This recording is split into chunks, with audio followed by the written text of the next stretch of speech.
The Carolyn Weiss Law Building at the Museum of Fine Arts Houston hosts a variety of permanent and temporary exhibits. However, one room is filled not with art, but with books. So we're very fortunate. We actually have not one, but two libraries here at the Museum of Fine Arts Houston. We have our kind of main campus library, which we're here in right now, the Hirsch Library. We also have another library out at our house museum, which is known as the Kitty King Powell Library and Study Center. The Hirsch Library is really our kind of broader encyclopedic art research library, so really meant for supporting scholarship around the visual arts.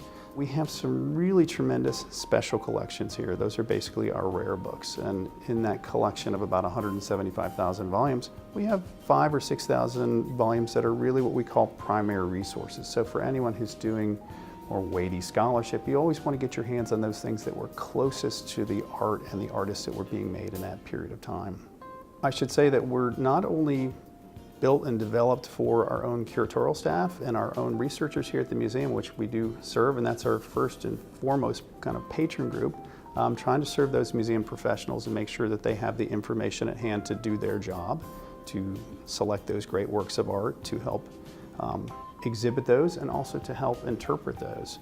But beyond that, we're open to the public 40 hours out of the week, also evenings and Saturday hours. But we're here to serve the broader community. We get people just coming in that are just curious about, oh, there's a library here, how can you support my interests?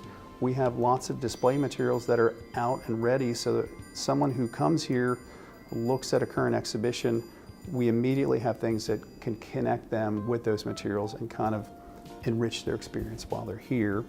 Additionally, we're really trying to connect with the Houston faculty here in town to make sure that those students get an opportunity to come in and get exposed to the rich resources that are here, because we feel like we've got some things that might not be at their local academic library or at your county library or even at your public library, because we can focus here just on the visual arts in a way that those other libraries just cannot afford to do so. Evans gives his advice to museum patrons who want to make use of the library. A, know that we're here.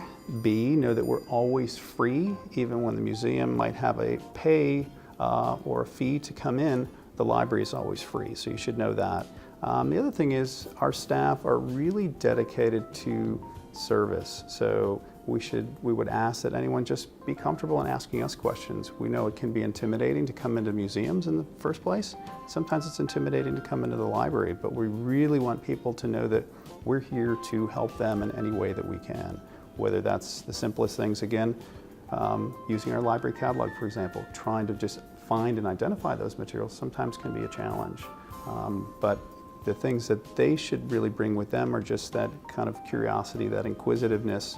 One of the things about the library here is I feel like it's a little bit like a sorbet. It's an opportunity sometimes to almost transition. You've got such a rich museum collection here that sometimes you just want to kind of escape or decompress for a little bit, and this is one of those places to do that. But also it allows people to think a little bit more deeply about some of the works that they've seen. There's a lot to take in here at the museum, and what we can then provide is that kind of contextual experience for some of those works. For more information, visit www.mfah.org/research/Hirsch-library. For Stafford Magazine, I'm Stacee Hawkins.